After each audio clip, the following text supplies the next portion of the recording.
What's going on, man? How you doing? Good to see you. Yes, sir. Back. Welcome home. Yes, sir. Appreciate you taking the time. Absolutely. This is going to be fun. I You're was- kind of taking over the office here. Yeah, man. Sorry, I'm running the show for You could be an running the hour. university here pretty soon. Hey, I want to help in a little bit. You were the first. I was the first guest on your show, That's so right. glad you take the time to I'm honored. sit down This today. is going to be fun. How often do you stay in this place? Because this is kind of. I don't feel like I would leave this office. Yeah, it's an amazing office, isn't Mm-hmm. it? And it's got a great view of campus.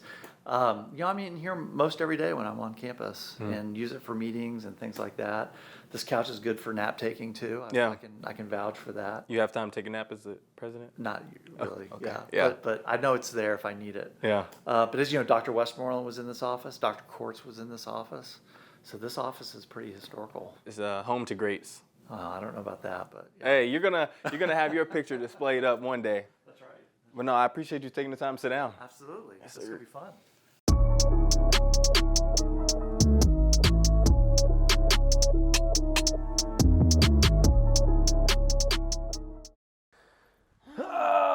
I don't have a clue what I'm saying. Welcome back to the Second My Thoughts podcast. It's been a while since we've been on, but we're back where everything started for your boy, Samford University, and I have the pleasure of sitting down with Samford University's president. I was the first guest on his show, Beck's Bench, and now he is joining Stuckey My Thoughts.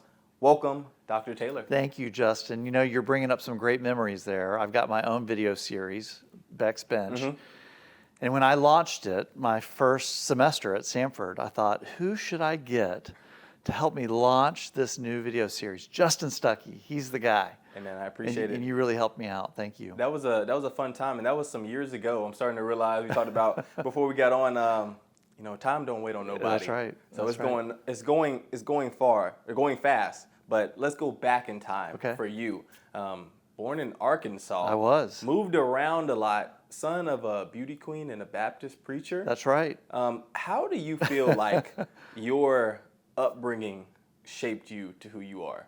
With so much movement. Yeah. So I did move around a lot, and you've heard me talk about my upbringing a little bit. I sometimes joke that, a Baptist preacher and a beauty queen, that's the genetic combination required to become a Samford president. Mm-hmm. But I did move around a lot, and sadly, part of that was because my parents were divorced when I was very young. And then in transitioning with a single mom, but then ultimately remarriage, my stepdad getting moved around quite a bit for business, I had the opportunity, and I think the blessing, to be able to live in a lot of different cities and a lot of different contexts. And I think one of the things that taught me a couple of things. One, there are great people everywhere. Julie and I have had the opportunity to live in some wonderful places and get to know culture and people and tradition. And our goal has just been to fall in love, right, with wherever we're living. But it's also taught me resilience. Mm-hmm. When you're moving around a lot, you've got to learn how to make new friends. You've got to learn how to adjust to culture and context. You've got to kind of figure out how to do life. And that's not always easy. Mm-hmm. But for me, it helped develop some resiliency and some perspective that I'm sure has helped me out in life. You talk about the things that aren't easy sometimes, and I had to do a little stalking when I was researching for this one, and you had a post, I believe 2020, and it was you and your father, and you talked about how you guys' relationship had been kind of strained for, I think, about 20 years. Yeah. And, the dynamic of the parent and the child, that's a strong dynamic, especially throughout the world and the Christian culture especially. Mm-hmm. Why was that relationship so important for you to rekindle after such a long gap? Yeah, so my parents, as I mentioned, were divorced when I was 3 years old. And for a period of about 20 years, I was estranged from my birth father for a whole variety of reasons. We just had very little contact. And so when I was in graduate school, had gotten married, about to have my first child, I felt like it was important for me to reach out and to reconnect a relationship with my birth father. I was curious, obviously, but I just felt like it was just that time of life where I needed to kind of go back and nurture that relationship, if it could be nurtured. And I was very grateful to know that he was willing and able to develop that relationship. So I'm very grateful for that. He's been a very important person in not only my life, but also my children's lives. But as a product of a broken home and a broken family, that experience, which was not easy, and caused quite a bit of heartache and hardship in my life early on, that made me kind of doubly committed, if you will, to ensuring that Julie and I really give our marriage top priority, that I'm a good father to my children, that we seek for stability and good relationships. All of those things I think are important to everybody, obviously, but as a product of a broken marriage and somebody who kind of had to go through life at times kind of questioning his roots and his background, I think that was especially important for us. For sure. And I think the upbringing definitely makes the person as you go. Your upbringing has an impact on you.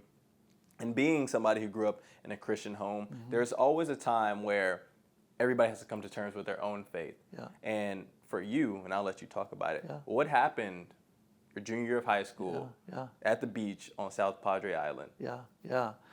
So I was very fortunate to be raised in a faithful home. I was at church every Sunday and on Wednesday nights.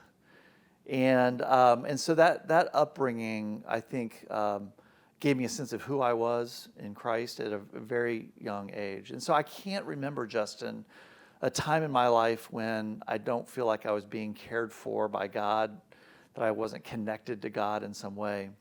But it was actually in junior high school that I was wrong. That my church, I was living in Houston at the time, did a beach retreat, a summer beach retreat, just like many churches do. They take the youth group down to the beach, and it's a time of both fun but also spiritual growth and development.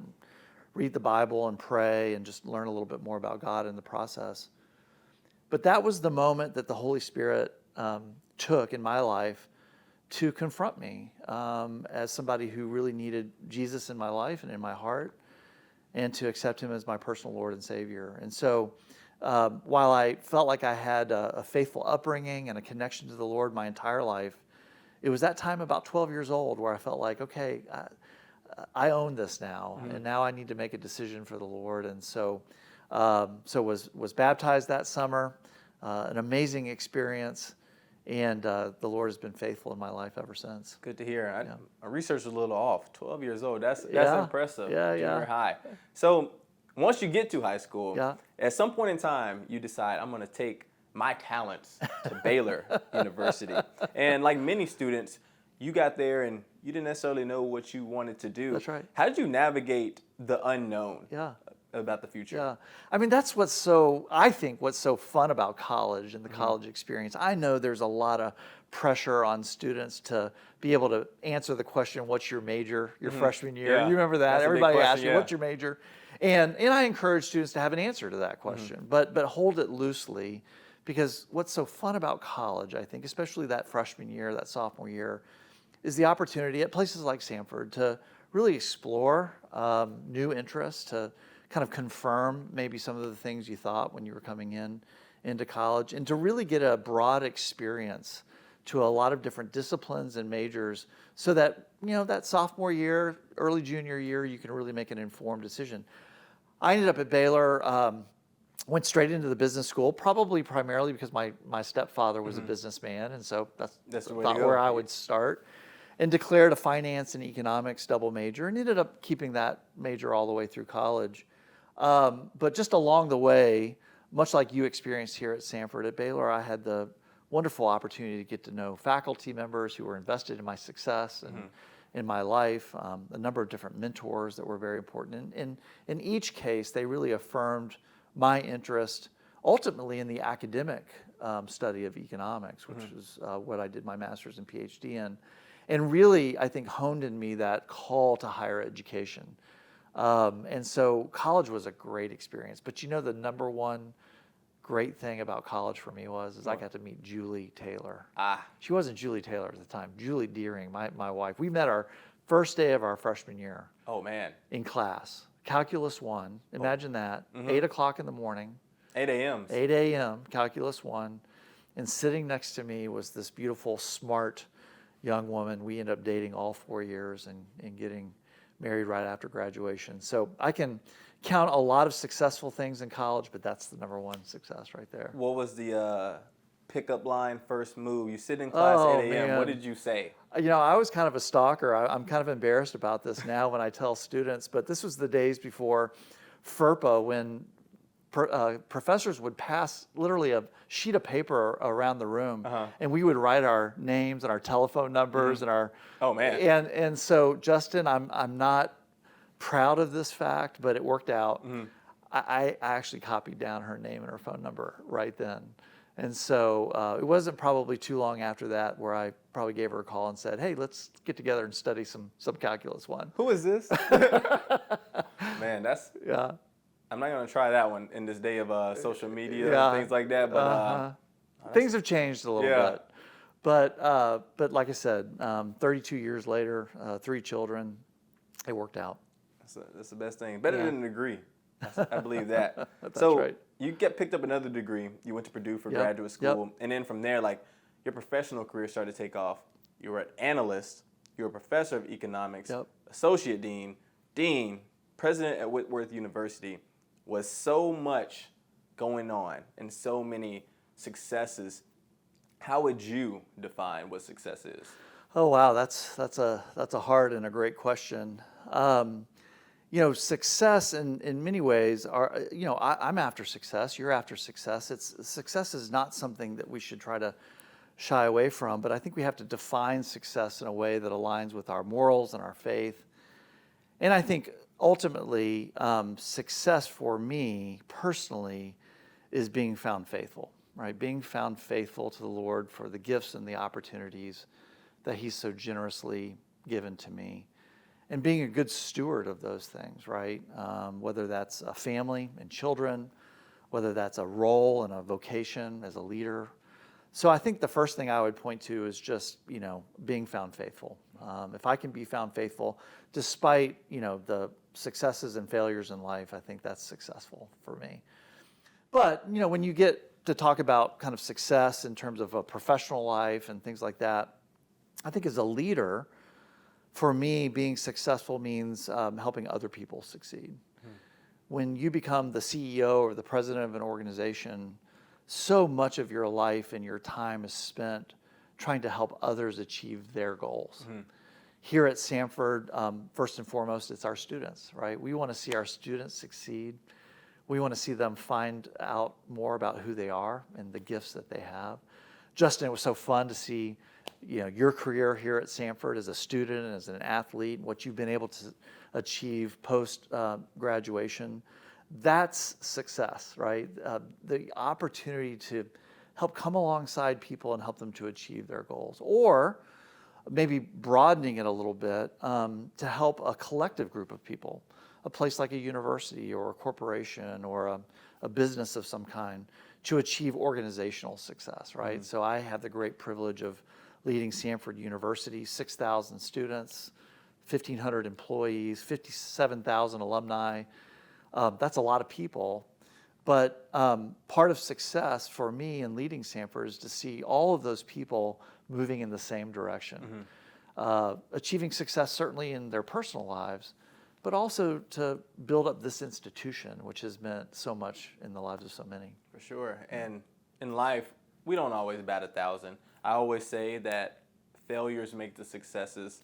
What do you feel like failure has taught you, not only about in general, but about yourself? Yeah.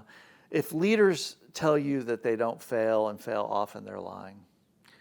And I honestly think good leaders are people who put themselves in a position where failure might be a possibility often. Good leaders are people who are often pushing the envelope, right? Trying new things, being innovative, calling themselves, others, their organizations to greater measures of success and impact. And if a leader is doing that, if a person is doing that, failure is going to be a part of that story. Now, hopefully we don't fail on massive scales, right? Yeah, no, hopefully we don't have personal moral failures. Hopefully we don't make mistakes in our own professional lives or in our corporate professional lives that cause great harm to people or organizations. But failure ought to be a regular opportunity, right? And for me, failure has taught me humility. It has taught me that To be a good leader, I don't have to be the smartest person in the room. That I want to surround myself with people who are great at what they do, and that as a team we can achieve things together. It's taught me resilience, going back to that theme. Part of failure is picking yourself back up, right? Just saying, what have I learned from that? How can I grow and be a better person, a better leader because of that failure? So I don't like to fail. You don't like to fail. But I think healthy people have to embrace failure as an everyday part of their lives, so that they can grow and they can mature and they can learn more about themselves and others. That's definitely going to be a soundbite, that last part you said there for sure. And you talked about the team aspect of it. You joined a familiar team in 2021. You came back to Big Samford University, as the university's 19th president. And you followed up behind a legend. Sure enough. Andy Westmoreland, former president here. I think it's pretty cool to see the painting in the library with him and his wife. That's crazy. But what were the feelings and emotions coming in behind President Westmoreland after he made such a significant impact to this university? Gratitude. What an amazing opportunity to follow in the footsteps, as you said, of a legend. Somebody, both he and his wife Gina, Andy and Gina, who gave so much of themselves to this community. This university is what it is today in large part because of Dr. Westmoreland's leadership and influence. He was an important mentor and role model of mine. You mentioned I came back to Samford in 2021. I left in 2010 to go be president of Whitworth University. But before that, I was dean of the Brock School of Business here at Samford. And for 4 of my 5 years in that role, I got to work very closely with Dr. Westmoreland. So he was a leader, a person that I really looked up to. And then in the intervening years that I was away from Samford, we kept up. We were both university presidents at the time, and so we liked to talk shop and encourage each other a little bit. Just in the opportunity to come back to Samford, first of all, a place that I already knew and loved deeply, but also a place that was formed and shaped by somebody I knew and loved. What an amazing privilege. And he and I talk regularly. He's still a very important part of the life and mission of this place, and very fortunate to count him as a friend and colleague. I always say I got the best of both worlds, because I had him the front half of my college career as a president. I had you on my back half of my career as a college president. So, well, that's kind of you. I appreciate that. So when you take the helm and take the leadership role at a university like Samford, everybody knows it's a Christian university built on solid foundation of faith. How do you navigate running a university where not all the viewpoints may align with the campus mission? Yeah, that's a great question. As you said, Samford is a Christ-centered institution. For 183 years now, we've held true to that mission, where we invite students into a space of learning, no doubt, a place of high academic achievement, a place that's going to stretch people in a lot of ways, but also, and importantly, a place that's going to allow them to grow in their faith. For some, to be exposed to the gospel for the very first time in their life, and for others to come and grow in their faith that they've had maybe for many, many years. We know that in order to be that institution, we can't be all things to all people. We know that not everyone's going to resonate with our values and our mission. But I think it's true of Samford that we've always tried to hold to those values humbly, and invite people into this space, even people who don't always align with us, and invite them into a space where we can form a relationship, or we can talk about the things about which we might disagree. And hopefully, Justin, my deepest heart's desire is that people, in coming into contact with Samford and its people, will see the love of Christ, right? We'll see, we'll smell the fragrance of Christ in and through what this place is. No doubt it's a challenge sometimes in today's contested world, where ideas and morals and practices are always kind of being tested. It's a challenge sometimes, because people want to conform this place to their own set of ideals and priorities. Fortunately, we have a very strong board of trustees. We have a very strong leadership team here that really buys into this idea of humble Christian leadership. And I think it's one of the reasons why Samford is so successful right now. I think that mission, that distinctive, it really stands out in the landscape of higher education today. And it's not a surprise then that record numbers of students and families are choosing Samford. I think Samford is a great place, and I always tell people, when you come to Samford, I think you should know what you signed up for. It stands on its principles, and I think just because the university, their viewpoints or our mission here at this university doesn't align with somebody else, doesn't mean that we are condemning. It's just what we stand on. I think you have to know what you signed up for and know what you are approaching. And just like you said, I think the whole thing of if somebody doesn't know Christ, you're coming to Samford University, you're going to hear about him or have the opportunity. And I think that's the biggest thing. And you keep talking about the enrollment. I'm like, dang, the enrollment numbers are going way up since I've been here. Yeah. But I think one of the keys also is the athletics here. Yes. And that's what we're going to swing to next. Sure. If you have never watched the show, I was a former Division I athlete. Hurts me to say former now. But I had some great times here, a part of Samford University's track team. And away from the track, all athletics have been showing out here at Samford. Yeah. And the basketball team just had a great run, great year, SoCon champions, and made the first ever March Madness in 24 years? 24 years. 24 years. That's a long time, as long as I've been alive. And they had a tough break, I'll say, this past March Madness. They got robbed. I'll say it. They got robbed. Samford basketball team got robbed. If you didn't watch the game, in the last, 15 seconds, there was a controversial block foul called. It was a block. But President Taylor put out the greatest, I think this is your greatest post ever. I'm going to make sure I don't get it wrong. Yeah. It is called Make the Right Call. How did that come about? Yeah. So first of all, what an amazing experience, right, for our men's basketball team, but for the whole community. Mm-hmm. Justin, it was so fun to see the Homewood and Birmingham communities rally around our basketball team and our coach, Bucky McMillan. It's magical. There's a lot of great things going on campus on a daily basis, as you know, and I wish the national media would pay more attention to all of those things. But I tell you, nothing like a run in the NCAA tournament, right, to really bring the national spotlight. So you correctly summarized the experience, a very hard-fought game against a blue blood, in the University of Kansas.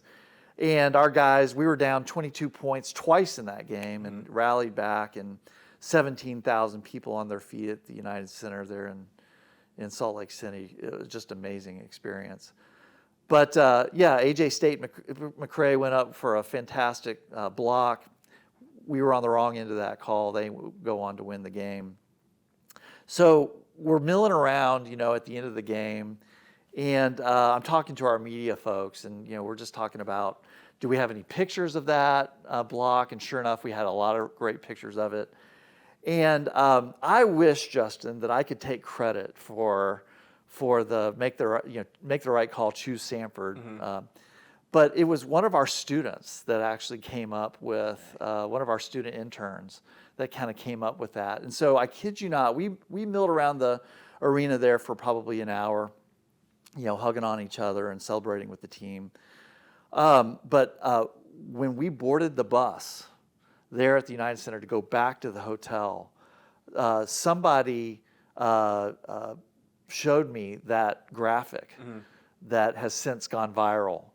And they were like, well, should we put it out? Should we not put it out? I said, heck yeah, we're going to put it out. I'm going to put it out right now. Yeah. So I kid you not, it was probably less than 2 hours after the game had ended when we put out that meme, make the right call, choose Samford.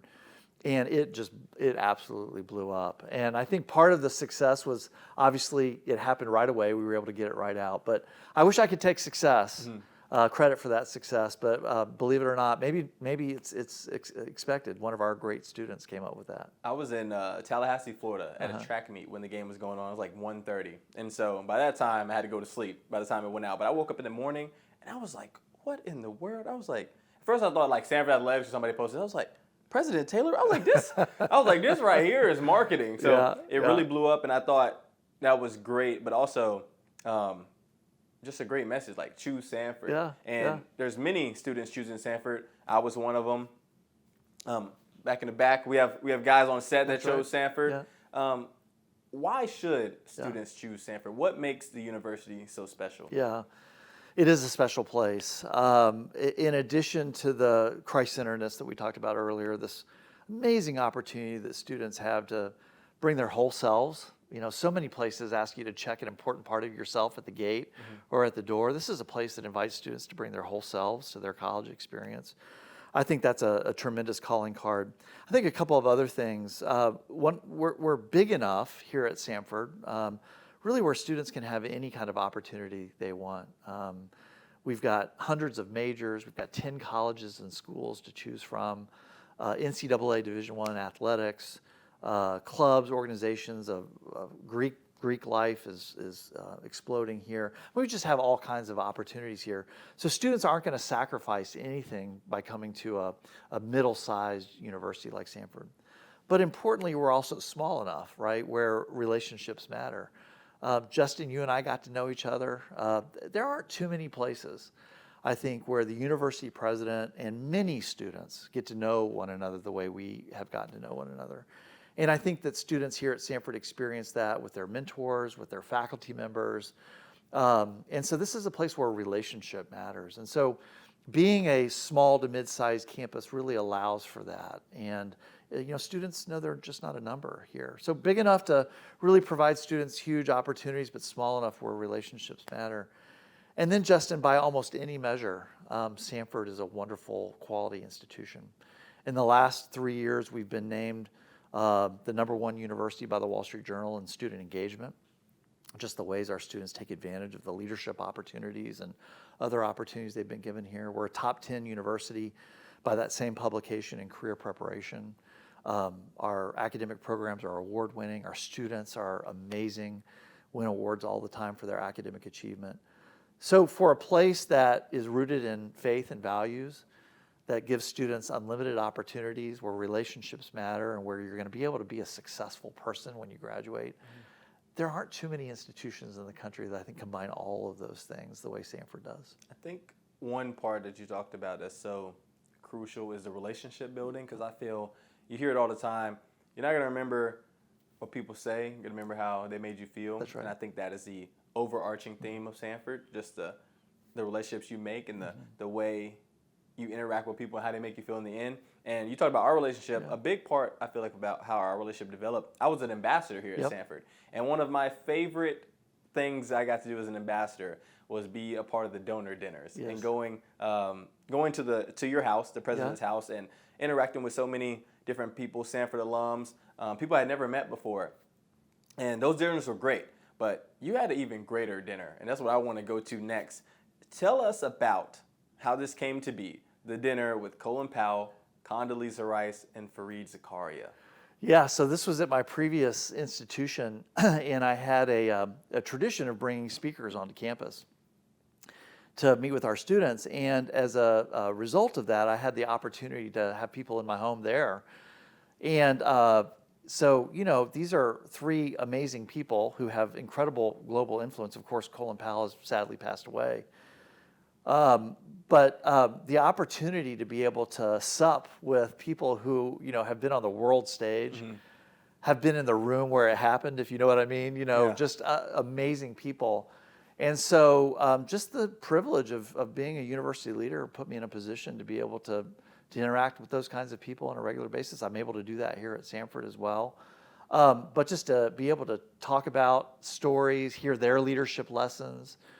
I tell you, all three of them stood out, but Colin Powell, he was just an amazing person and leader, and so sad that he's passed away, but just the leadership lessons that he imparted, some of the stories that he told about being a wartime general back in the day, just amazing opportunities to learn from others, people who have been around the proverbial track a few more times than we have, and so that was a great privilege. We always have to learn in life, but we also have to teach. And as a father of three, you have to teach a lot. Yeah. As a father, as a parent, guardian, whoever you may be out there, how have you been able to support your three kids along their journey? And you see it a lot with athletes where parents will throw a lot of pressure at the kid to be successful or as successful as them. How have you been able to support your kids on their individual journeys? Yeah. Well, one of my favorite roles, along with being husband to Julie, is being father to Zach, Lauren, and Chloe. And they have not had a usual upbringing. For most of their lives, they've lived at the center of attention at the university. They've lived in the president's house. They've had dignitaries and other guests coming through. And I will say, we've asked them, Julie and I have asked them, they would each say that those were incredible opportunities for them. It came with some inconvenience at times. As a teenager, sometimes you don't really want other people in your house all the time. But they would say that those experiences helped really grow and develop them.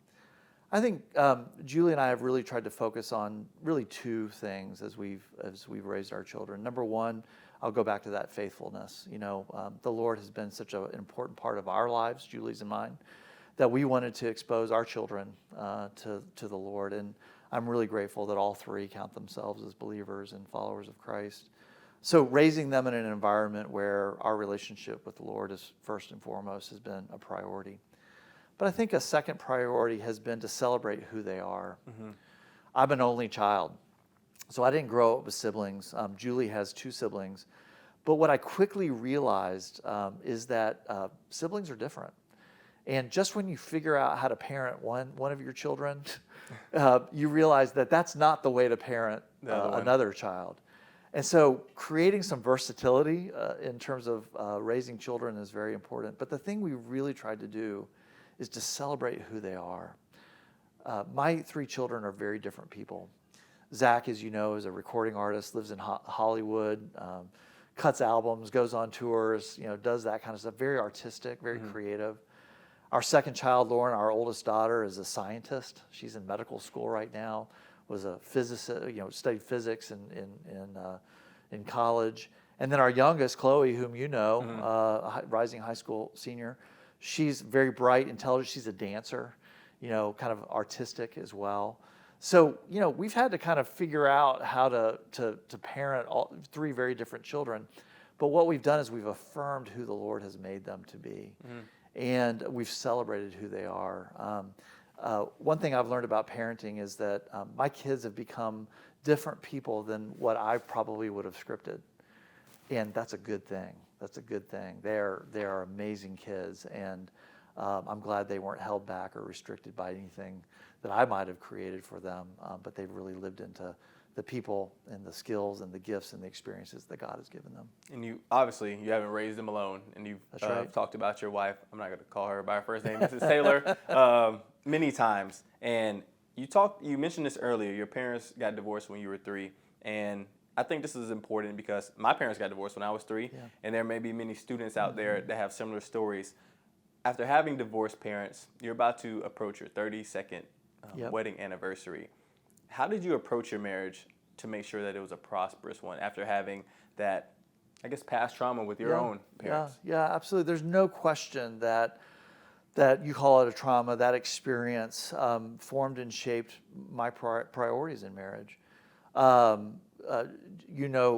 Julie, she's an incredible woman, and I would say very patient with me as well to make it 32 years. But together, I think we formed a marriage that at its heart, at its core, we wanted to honor the Lord. We felt like the Lord put us together. We wanted to do that. But that doesn't necessarily solve all your problems.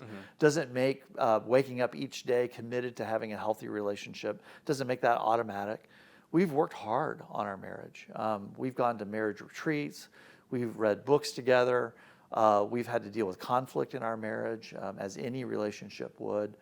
But I think we love each other. We respect one another. And as you said, we've always had a goal and a priority to keep it together, for the sake of our children, certainly. But, we're about ready to be empty nesters, and so, Chloe's going to come to Samford, not this coming year, but the next year. So, it's going to be back down to just the two of us for the first time in 28 years. And so you often see marriages stumble at that point. You often see, sadly, divorces happen when, children leave the home. Julie and I started anticipating this a few years ago, and so we've been working hard on our marriage, even in the last few years, just in anticipation of that moment when it's just going to be the two of us again, right? And we started this whole thing, we started this journey by being best friends. And it's going to end by us being best friends. Love to hear it. Yeah. Love to hear it. Yeah. So I always ask this question. The name of the show is Stuck in My Thoughts, as you Yeah. know. So as a husband, as a father, as a president of the greatest university on the earth, Go Dogs, what does President Taylor get stuck in his thoughts about? Oh, man. I didn't know this was going to be a therapy session. I love the title of your podcast. You know, it's easy to get stuck in my thoughts. First of all, I'm an introvert, and so I tend to live a lot in my thoughts. I'm one of those people who has a constant conversation kind of going in my head.